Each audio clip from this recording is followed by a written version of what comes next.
그 우리가 중년을 넘어서보다는 청년 때 이 기독교 신앙의 토대를 이렇게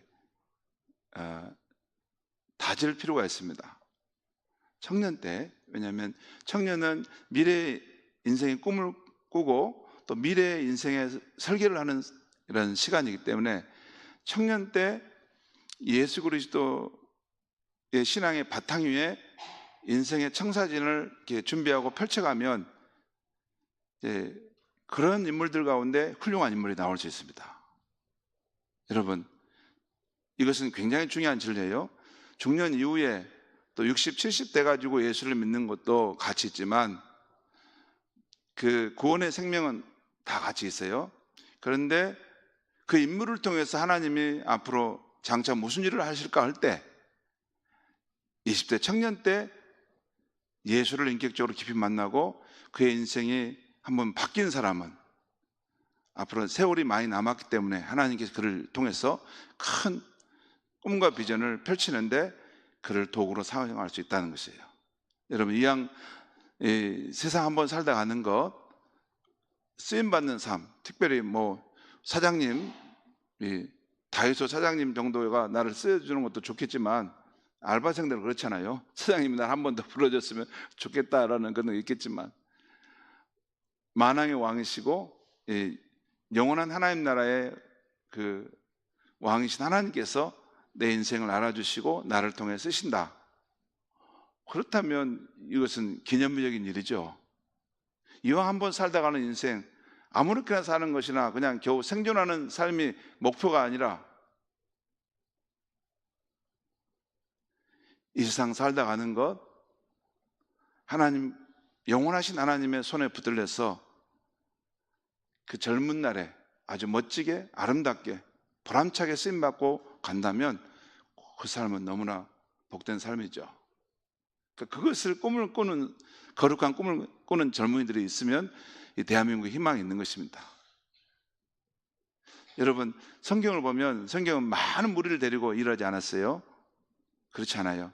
그 가운데 하나님께 믿음을 가지고 나오는 인물들을 통해서 하나님은 이 구시대의 역사를 닫고 새로운 시대의 문을 여십니다.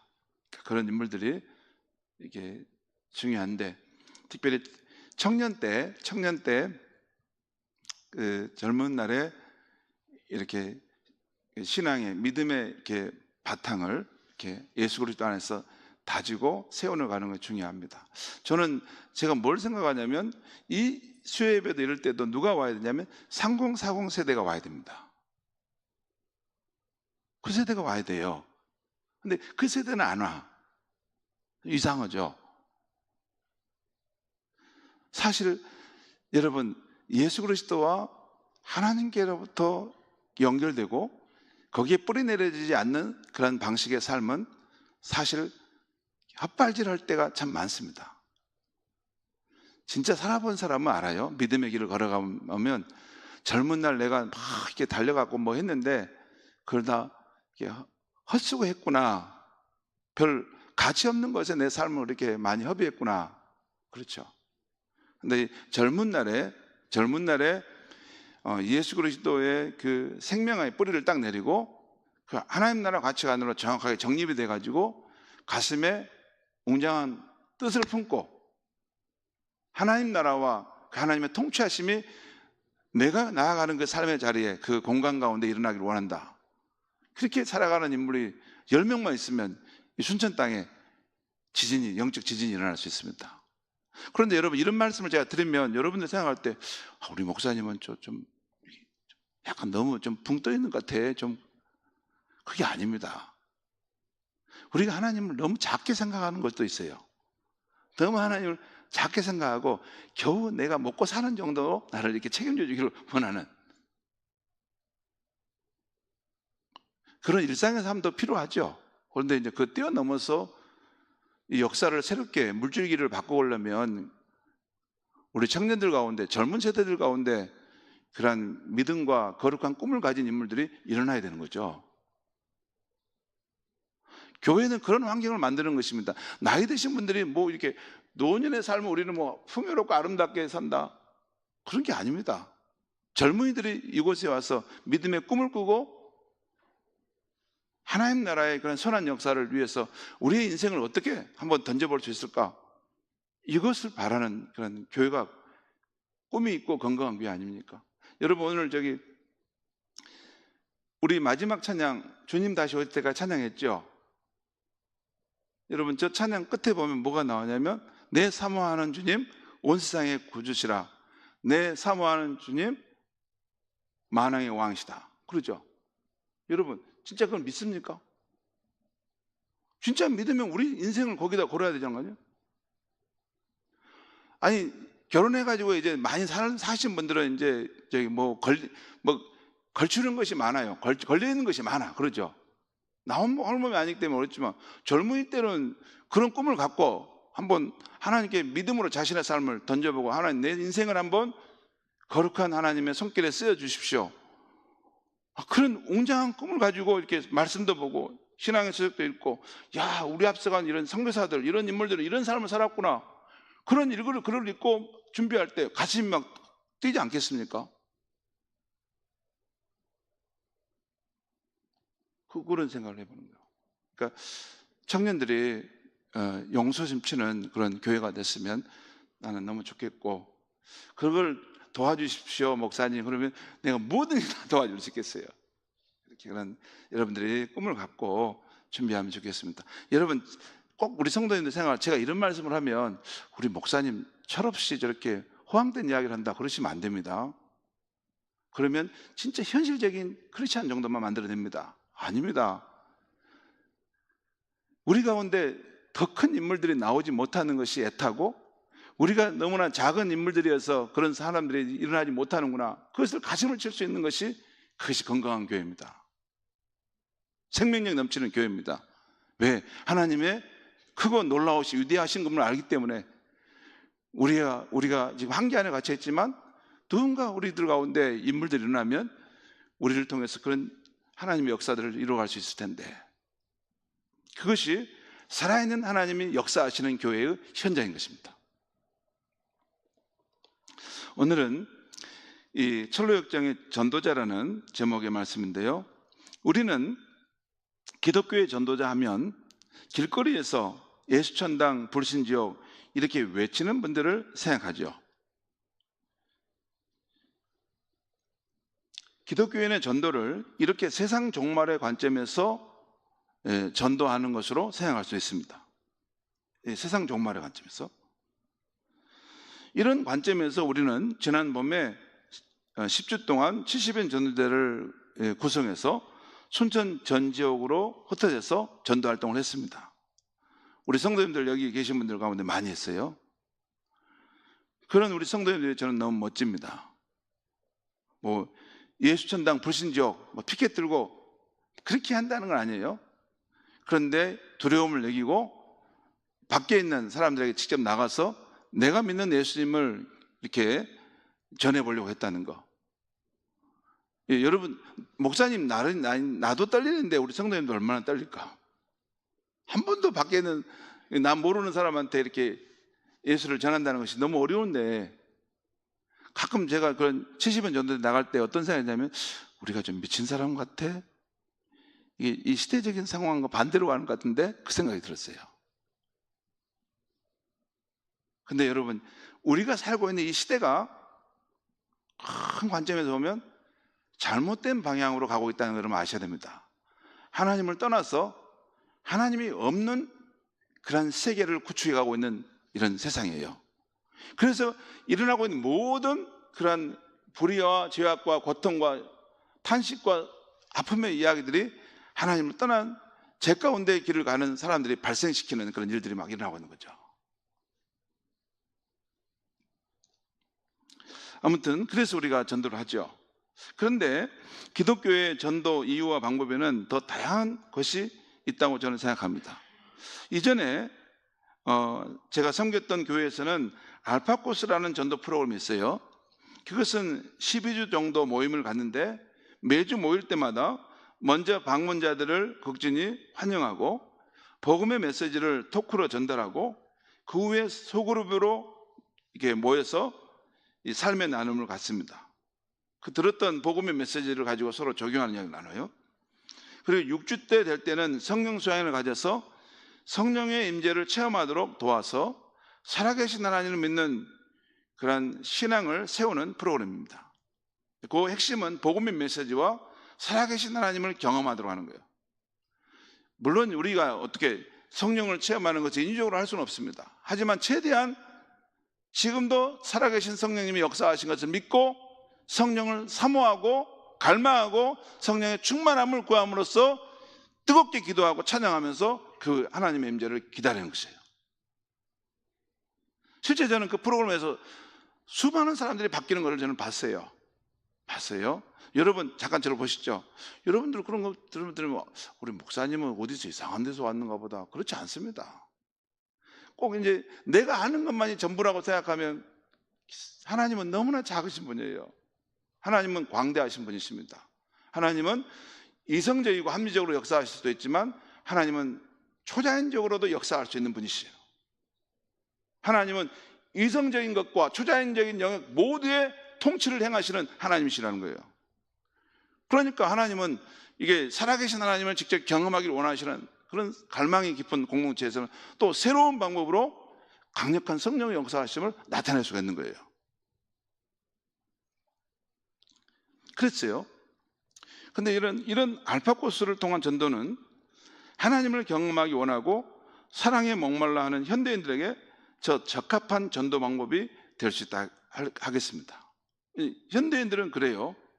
현대인들은 뭐 이렇게 진짜 하나님이 살아계시나? 이렇게 물어보고 그 사랑의 목마름이 이게 크기 때문에 그런 사랑을 이게 보여줄 수 있는 공동체가 어딘가 이걸 갈망해요. 지금 저는 이제 그런 면에서도 우리가 현대인들을 대상으로 타겟을 어떻게 예수로 복음을 전할 것인가 이것을 생각해야 돼요. 근데 저는 제 혼자는 다 못하는 거죠. 못해요. 그러니까 우리 성도들 가운데 그런 함께 그런 비전을 보던 사람들이 일어나면 그런 사역들을 제가 일으킬 수가 있습니다. 그런 것도 있었어요. 그 외에도 기독교인이 세상 사람들에게 전도하는 이유에는 더 많은 이유가 있을 것입니다. 여러분은 우리가 기독교인으로서 구주 예수님을 모르는 세상 사람들에게 전도해야 한다면 왜 전도를 해야 한다고 생각하십니까? 왜 해야 될까요? 여러분들 제가 이야기 서로 나눌 수 있겠지만 제가 그냥 간단하게 말씀드려보면 왜 전도해야 하는가는 개인의 영혼을 구원하고 사회를 구원해야 하고 또 요즘 유행하는 피조 세계를 고통 가운데서 구원하기 위해서 전도해야 한다고 생각할 수 있습니다. 요즘은 생태환경, 생태신학이 굉장히 발달해가지고 이 피조 세계가 인간의 죄로 인해서 고통을 겪고 있기 때문에 이 파괴되어가는 자연을 회복하기 위해서라도 복음이 전해져야 한다는 거예요. 왜냐하면 그 중심에 죄악을 가진 탐욕을 가진 인간이 문제이기 때문에 인간이 복음에 들어가서 그 사람이 새로워져야 한다는 거예요. 그런 관점에서 전도를 할 수도 있습니다. 또 주님이 우리에게 맡기신 사명이기에 전도할 수 있습니다. 또 하나님 나라의 완성, 선구적인 그 방향을 위해서 전도할 수 있습니다. 또 하나님의 영광을 위해서 전도한다고 할 수도 있을 것입니다. 이런 이유들은 다 우리 크리스찬이 전도해야 할 이유로 성경에 다 나와 있습니다. 다 일리가 있어요. 여러분 잠깐 보시죠. 우리가 이제 밖에서 노방전도 하시는 분들 있잖아요. 뭐 예수 천당 부르신지요. 그러면 어떤 우리 크리스찬들은 막 그거 싫어해요. 싫어하거든요. 막 싫어한다고. 왜 전도를 해 저런 식으로 하나? 그런데 그런 분들은 생각하셔야 돼요. 자신이 하나님인 것처럼 행하시면 안 돼요. 그러죠? 왜냐하면 하나님은 그런 방법으로도 사람을 구원하실 수도 있고 또 어떤 사람들의 마음에는 그만큼 종말론적인 관점으로 예수를 전하고자 하는 열정이 사무친다는 거예요. 여러분의 자유를 제한받기 원하지 않는 것처럼 그렇게 복음을 전하는 사람들을 여러분이 폄하하시면 또 안 되는 것입니다. 내가 하나님이 아니기 때문에. 하나님은 크고 넓으신 분이세요.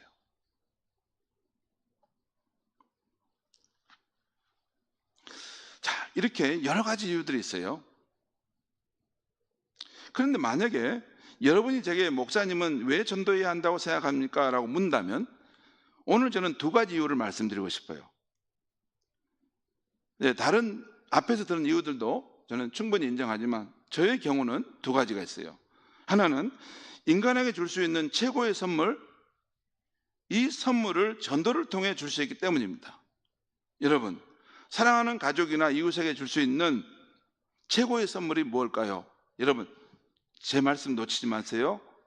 사랑하는 가족이나 이웃에게 줄 수 있는 이 우주 가운데 있는, 이 광막한 우주 가운데 있는 최고의 가장 귀한 선물이 뭘까요? 바운더리를 여러분 주변에 작은 단위로 정하지 마시고 이 광막한 우주 가운데서 무엇인가 가져다 줄 수 있는 최고의 선물을 준다면 그건 뭘까요? 그것은 우리의 존재의 근원이신 하나님을 만나고 그 하나님의 풍성한 생명 안에서 사는 것이 아닙니까? 그거 아니에요? 그걸 잃어버리면 다 잃어버린 거죠. 그것은 없고 다른 거 세상에서 부귀영화를 누려봤자 그게 얼마나 갈 겁니까? 하나님이 존재하시는 않는 곳에 우리의 삶의 기반을 두고 있는 것은 결국에는 풀잎에 맺힌 아침 이슬처럼 사라져가는 것이에요. 모든 피조물과 모든 만물은 하나님께로부터 나와서 하나님으로 인해서 유지되고 있는 것이기 때문에 하나님 없는 곳에 삶의 털을 다지는 것은 잠깐은 머물러 있을지 모르지만 소멸되어가는 여정 속에 있는 것입니다.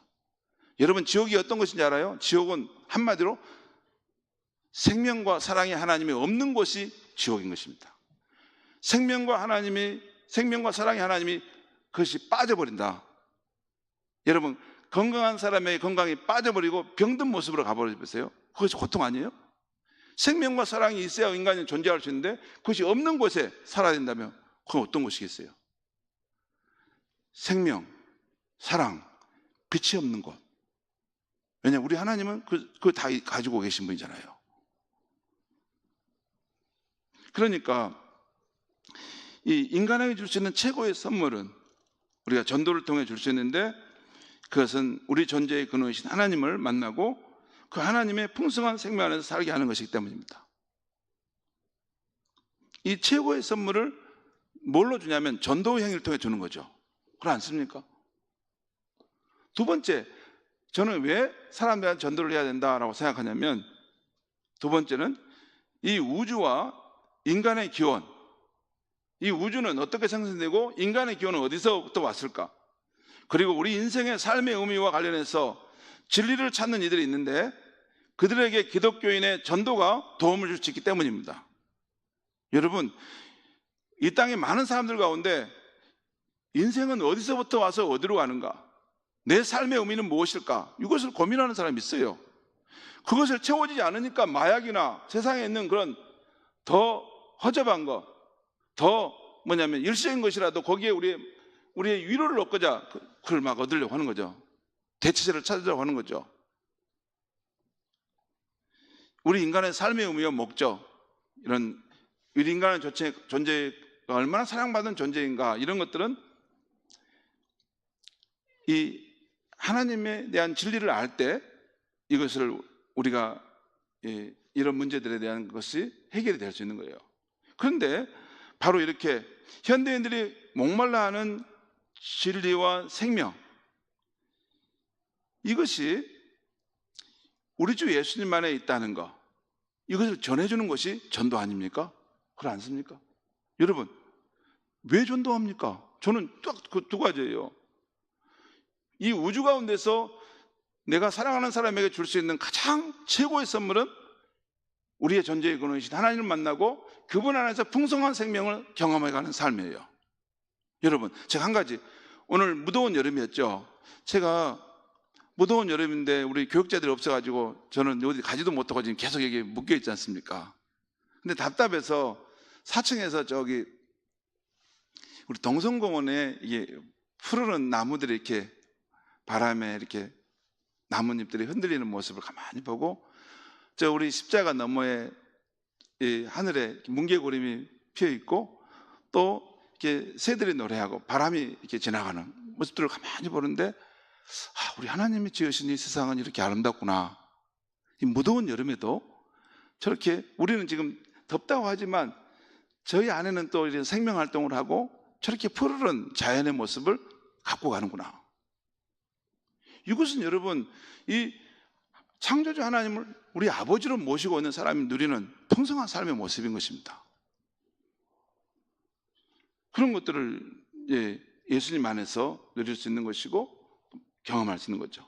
여러분, 우리가 전도의 수고를 통해 전해준 구주 예수님을 한 사람이 영접하고 거듭나기만 한다면 그때부터 그 사람은 길과 진리의 생명이신 예수님을 통해서 점차 진리이신 하나님을 더 깊이 알아가고 진리의 사람으로 성장하는 것입니다. 제가 이 말씀을 드리는 것은 지식을 성장하는 걸 말하는 게 아니에요. 지식을. 우리가 믿는 예수님과 우리가 믿는 하나님은 살아계신 분이세요. 인격적인 분이기 때문에 예수를 믿고 영접한 사람은 그의 영혼이 생명이 거듭나는 것을 경험할 뿐만 아니라 그분 예수님과 함께하는 삶의 길을 걸어갈 때 그의 인생을 빚어가시는, 그의 삶을 역동적으로 변화시켜 가시는 그분의 역사하심이 우리 인생 가운데 있다는 것이에요. 그것이 기독교입니다. 여러분, 다시 한번 절대 놓치면 안 되는데, 잘못하면 기독교를 어떤 관념적이고 도덕적이고 윤리적으로 좀 착한 일을 하고 좀 이렇게 이제 좀 사람이 좋은 일을 좀 선행을 하는 것 정도를 기독교라고 생각한다고 생각하는데 그렇지 아니에요. 그것은 곁으로 드러난 행위의 변화들이고 그의 인생 가운데 살아계신 하나님이 통치자로서 들어온다는 거예요. 그 삶에 들어오셔서 그의 삶에 인격적으로 살고 계시다는 거예요. 영향을 미치기 시작한다는 거예요. 그의 삶에 하나님 나라의 그런 복된 통치를 이루시고 계시다는 거예요. 그래서 그의 중심에서부터 삶의 변화가 일어나고 있다는 거예요. 그의 중심에서부터 하나님 나라 천국의 기쁨과 생명의 능력을 체험하고 있다는 거예요. 그것이 기독교의 생명력입니다. 그렇지 않은 것은 기독교가 아니에요. 기독교는 어떤 분이 들어온다는 거예요. 나는 너의 구원이다. 나는 너가 찾는 그 진리다. 나는 너의 생명이 되는 분이고 나는 너의 존재의 근원이다. 너가 태어나기 전부터 나는 있었고 나는 너가 태어날 때도 있었고 너의 인생이 이 땅을 마치는 그때까지 너의 삶에 함께할 것이다. 그리고 너는 나의 생명을 얻음으로 영원히 살게 될 것이다 하는 그분이 우리 인생 가운데 들어오신다는 거예요. 그럼 나가 만난다는 거예요. 그것이 기독교입니다. 그러니까 여러분, 진리의 목마름이 사람들에게 있어요. 어떻게 하면 이 화상과 같은 삶, 이 허무하게 사라져가는 삶, 뭔가 열심히 살지만 삶의 목적과 의미도 없는 삶, 이것이 진정한 삶의 전부일까? 그런 사람들이 기독교 안에서는 창조자 하나님, 나를 지으신 하나님, 또 나의 생명과 나의 삶의 여정을 함께 하신 하나님을 만나고 경험하면서 삶의 목적과 의미를 발견하게 되는 것입니다. 오늘 우리가 지금 봤던 말씀들이 쭉 나오는데 골로새 1장 28절에 그런 말씀이 있죠. 우리가 그를 전파하여 각 사람을 권하고 모든 지혜로 각 사람을 가르치면 각 사람을 그리스도 안에서 완전한 자로 세우려 함이라. 이것이 바울이 교회의 일꾼된 사역의 목표가 뭔가를 정확하게 말씀하고 있는 거예요. 핵심은 그거예요. 뭐냐면 한 사람 한 사람이 한 사람 한 사람을 가르치고 권해서 그 사람이 그리스도 안에서 완전한 사람으로 세운다는 거예요. 이게 기독교의 가르침과 일깨움의 전부입니다. C.S. 루이스의 그 글을 보면 교회는 딱 한 가지를 한다는 거예요. 뭐냐면 사람들을 불러서 그리스도를 믿게 하고 사람들이 그리스도의 그런 형상을 따라 변화되어 가는 것. 그것이 교회가 하는 일이라는 거예요. 왜냐하면 그리스도 안에 있는 생명을 받았기 때문에 그리스도처럼 변화되어 가는 것이 교회가 할 가장 본질적인 일이라는 거죠. 지금 사도 바울이 지금 그 말을 하는 거죠. 각 사람을 그리스도 안에서 온전한 자로 세우려 한다. 또 그다음에 오늘 읽은 마태복음 7장에 거기 13절 14절 말씀에 보면 예수님께서 지금 말씀하신 건데 비록 그 길이 좁고 협착할지라도 우리 그리스도인은 생명으로 인도하는 길을 따라 가야 한다 하는 것을 말씀하고 있어요. 여러분, 우리는 지난 시간부터 존 버년의 철로역정의 책을 따라가면서 하나님 말씀을 듣고 있는데요. 지난주는 우리 모두는 순례자라는 제목으로 말씀을 들었습니다. 오늘은 이 순례자의 길에 도움을 주는 전도자는 어떤 역할을 하는 사람인가 하는 것을 조금 말씀드리려고 해요. 실제 존 버년의 철로역정의 책에 보면 순례자가 가는 길에 전도자라는 사람이 몇 번 나타나 도와줍니다. 처음에 크리스찬이 세상 죄악의 도시에서 자신의 죄로 인해 고민할 때 나타나요. 어느 날 크리스찬이 성경을 읽게 되는데 장차 임할 죄의 심판을 깨닫고 두려워합니다. 이 세상에 죄악이 이렇게 넘쳐나는데 이것을 언젠가는 하나님이 심판하신다는 말이구나. 그걸 성경을 통해 발견하게 되면서 어떻게 하면 장차 임할 죄의 심판과 지옥의 형벌을 피하고 구원을 받을 수 있을까? 이 크리스찬이 두려워하며 울게 됩니다. 그때 한 전도자가 찾아와서 그를 동정하면서 이보시오, 살 길을 찾으려면 왜 여기서 방황을 합니까? 속히 이 장망성을 떠나서 장래 노하심에서 피하십시오 하고 주의 말씀을 가르칩니다. 이 죄악의 도시에서 떠나라는 거예요. 그러자 크리스찬이 다시 전도자에게 묻습니다. 그러면 이제부터 나는 어디로 가야 합니까? 그러자 전도자가 넓은 들판을 손으로 가리키면서 저 멀리 좁은 문이 보이는 곳으로 가세요. 환한 빛을 따라가면 좁은 문에 도달할 것입니다. 그 문을 통과해야 당신은 천성으로 가는 길에 들어설 수 있습니다 라고 말해줍니다. 그것이 오늘 우리가 봤던 마태복음 7장 13절 14절 이 말씀이에요. 예수님의 이 말씀, 생명으로 인도하는 그 길을 가려면 저 좁은 문으로 가야 됩니다 하는 걸 말해줬다는 거죠. 또 나중에 이 크리스찬이 허영의 도시를 지나갈 때도 그때도 또 전도자가 나타나서 이 허영의 도시를 지날 때는 모든 유혹이 밀려올 테니까 타협해서는 안 되고 믿음으로 여러분의 마음을 지키십시오 하면서 권면해 줍니다. 그래서 그 길을 넘어가게 해요. 이렇게 중요한 고민마다 전도자의 도움을 받게 되면서 결국 크리스찬이 하늘의 본향으로 무사히 이르게 되었다 하는 것이 철로역정의 이야기입니다. 여러분, 우리는 모두 다 처음에는 하늘 본향을 향해 나아가는 순례자로 부름을 받았죠. 여러분과 저는 그렇습니다.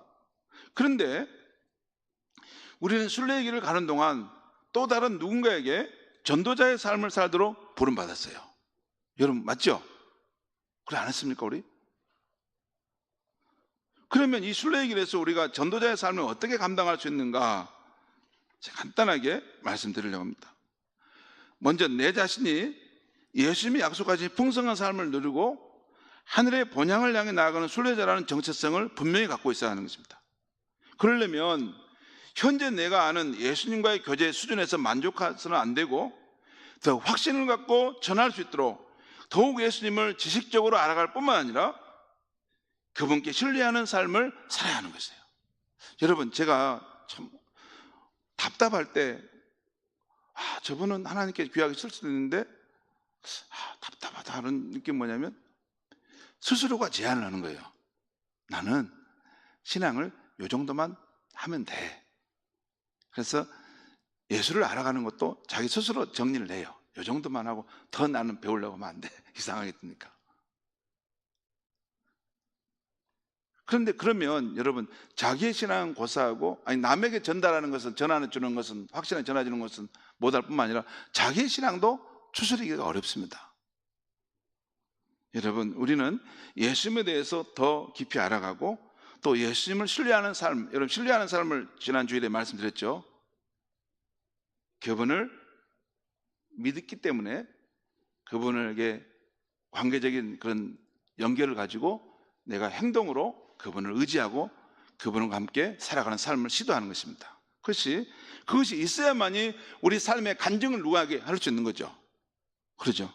그래야만이 정체성을 가질 뿐만 아니라 하늘 본향이라는 정체성을 자기가 분명히 가질 뿐만 아니라 남에게도 전해줄 수 있는 것입니다. 성령으로 내 삶 속에 함께 하시는 예수 그리스도로 만족하고 소망이 넘치고 그 실제를 경험하는 삶이 나타날 때 사람들이 우리에게 소망에 관한 이유를 묻게 되는 것입니다. 여러분 잠깐 보십시오. 청년들도 마찬가지로 우리도 옆에 주변에 불신자들이 수도 없이 많은데 우리의 삶을 보고 아무도 내게 소망에 관한 이유를 묻지 않고 있다면 내 삶에 아무런 영향력과 매력이 없다는 거예요. 그리스도의 복된 통치가 내 삶에 별로 없다는 거예요. 그렇지 않습니까? 우리의 삶이 겨우 생존하는 것이 삶의 목적입니까? 우리 안에 하나님의 통치하심이, 복된 통치가 일어나서 사람들이 나를 보고 저 사람은 어떻게 저렇게 살 수 있지? 저 사람은 참 저런 신앙의, 저런 인격과 저런 이 삶의 모습은 저건 뭐 어떤 거야? 우리가 알지 못하는 어떤 세계가 있는데 당신은 어떻게 그렇게 살 수 있어요? 그런 면이 있어야 되는 거죠. 잠깐 보시죠. 이것을 저는 우리 교회 지도자들을 되신 분들은 이런 생각을 해야 됩니다. 지도자가 뭐냐? 교회 영적 지도자가 뭐냐? 우리는 무슨 권세를 가진 지도자 아니지 않습니까? 영적 지도자는 뭐냐면 예수를 닮아가는 삶의 모습에 그런 모습이 있어서 그 주변에 저 사람의 삶은 장모님이시지만 저 권사님이시지만 마음속으로 흠모가 되는 거예요. 신앙생활 하면 나는 저렇게 해야 되겠다. 그런 족족을 남기는 것이 우리의 신앙의 목표가 돼야 되는 거 아닙니까? 그러면 나는 그런 인물들은 그 가정에서도 자녀들이 결국에는 그 아버지의 신앙을 나는 이어받을 거라 생각해요. 그것이 우리 안에 있어야 돼요. 그 정도까지는 돼야 된다는 거예요. 또 하나는 그런 우리의 삶의 매력과 향기가 있도록 주님의 복된 통치가 우리 안에 이루어지도록 우리가 힘써야 되는 것과 함께 또 내 주변에 있는 사람들에게 복된 예수님을 전하는 전도의 수고를 우리가 시도해야 한다는 것이에요. 다시 말씀드리지만 사랑하는 사람들에게 줄 수 있는 이 우주 전체에서의 최고의 선물은 우리의 존재의 근원이신 하나님을 만나고 그 생명 안에 살도록 도와주는 것입니다. 여러분, 도와주는 거예요. 물론 다른 일들, 우리가 세상에서 하는 그런 일들이 이런 일 나름대로 의미가 있고 또 우리 삶에 행복을 주고 또 기쁨을 주고 또 우리에게 필요하다는 건 다 알아요.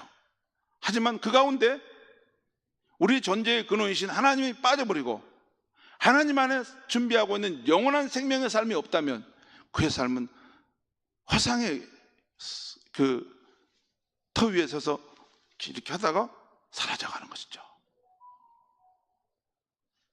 그래서 전도하는 삶을 늘 우리는 생각해야 한다는 거죠. 여러분, 우리 교회인들 가운데 70년 전도대 사역하면서 제가 너무 감동을 받은 것도 있는데 정말 감동을 받은 거 여러 번 있었어요. 너무 우리 성도님이지만 너무 귀하다. 그리고 그렇게 해서 전도를 내오신 분이니 끝까지 믿음을 갖고 세례를 받도록 이렇게 안내하는 그런 모습들도 보면서 참 귀하다 그런 생각을 해요. 여러분, 이렇게 우리 밖에 있는 이웃에게 전도하는 것도 필요하지만 또한 우리 교회에 나온 새가족들, 아직 믿음이 연약한 성도들에게 내가 경험한 예수님의 실제를 삶의 간증으로 그런 1:1 이런 교육 과정으로 전하는 삶을 사는 것도 나는 했으면 좋겠어요. 여러분, 이런 게 있어요. 안 쓰면 안 쓸수록 그것이 더 퇴화되는 거죠. 그거 알아요, 여러분? 이게 내가 이것을 안 쓰면 내가 안 베풀고 안 나누면 그것이 점점 더 퇴화되는데 베풀고 나누고 쓰면 쓸수록 계속 더 막 생성된다는 거 아시죠? 이게 하나님 나라가 원리가 그렇습니다.